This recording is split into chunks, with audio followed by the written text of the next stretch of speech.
खिलाफ जो उन्होंने वोटिंग किया, ये आश्चर्यजनक है। अब मान के चलिए हमारे जगह अगर ढुलू महतो आते माननीय सांसद, तो क्या उनको रोकने का अधिकार है? नहीं। उनको जानना चाहिए कि हम डुमरी विधायक की हैसियत से बोकारो नहीं आए हैं, हम जेल के, हम पार्टी के केंद्र अध्यक्ष होने के नाते यहाँ आए हैं और इस विधानसभा से हमें भी सम्मानजनक 40,000 मत प्राप्त हुए हैं। हम किसी पार्टी के केंद्र अध्यक्ष हैं, उस नाते हम यहाँ पर आए हैं विस्थापितों का दर्द जानने। लेकिन वो कह रही मेरा विधानसभा है, आप कैसे आ गए? बड़ा आश्चर्य लगा, एक पढ़ी लिखी विधायक का आज इस प्रकार का व्यवहार कर रही है। हालांकि हम ईगो सेटिस्फाइड वाला नेता नहीं है। उनके समर्थकों ने जो हमारी गाड़ी को रोका, हमारी गाड़ी को धक्का मुक्की करने का काम किया, ठोका, उस चीज को हम भूल जाते हैं। चूंकि हम यहाँ विस्थापितों, जो बेटा मर गया है, शहीद हो गया है, उसे न्याय दिलाने आए हैं और हमें तो विस्थापितों ने बुलाया है। हमें लगभग नहीं तो 50 जगह टेलीफोन गया।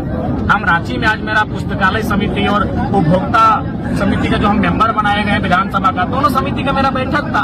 हम रांची बैठक भाग लेने गए थे, तो जब वहाँ हम शाम को निकले तो हमें सूचना मिली कि नहीं, यहाँ पर एक धरना हुआ था अप्रेंटिस अभ्यर्थियों का, जिसमें सीएसएफ के द्वारा लाठीचार्ज हुआ है और एक भाई का मतलब डेथ हो चुका है। तो फिर हम डुमरी विधानसभा हमको जाना था, बलथरिया गांव के ग्रामीणों के बीच कुछ समस्याओं को सुनना था रात को।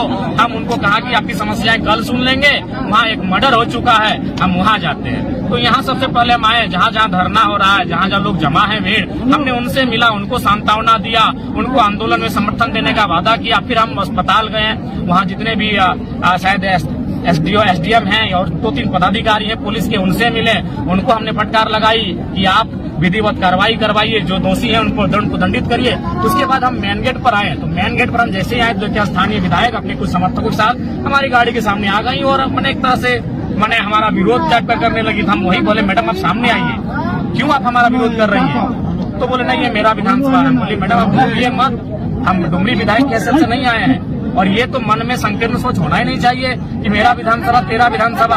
यहाँ मौत हुआ है, यहाँ प्रशासन ने हैवानियत की हद को पार किया है, यहाँ मिल के विस्थापितों की लड़ाई को लड़ने की आवश्यकता है। तो ये बड़ा आश्चर्य हमको लगा। बोर्ड को भी उखाड़ दिया गया, बोर्ड को भी उखाड़ दिया गया, बड़ा दुर्भाग्य है। लेकिन खैर हम अपना ईगो सेटिस्फाइड वाला नेता नहीं है, हमारी गाड़ी को भी तोड़ देते तो आज हम नाराज नहीं होते, क्योंकि अगर हम नाराज होके अगर फिर अपना ईगो में लेंगे तो आंदोलन बिखर जाएगा। आप बीजीएच में एक बयान दिए हैं कि जो अधिकारी हैं उनको सड़क पर अब बिल्कुल, जो बीएसएल के अधिकारी हैं उनको सड़क पे निकालना चाहिए और चप्पल जूते मारना चाहिए। बिल्कुल सही। उससे क्या होगा? वो छोटा मोटा केस होगा मौत से, तो लेकिन वो सबक सिखाने की आवश्यकता है।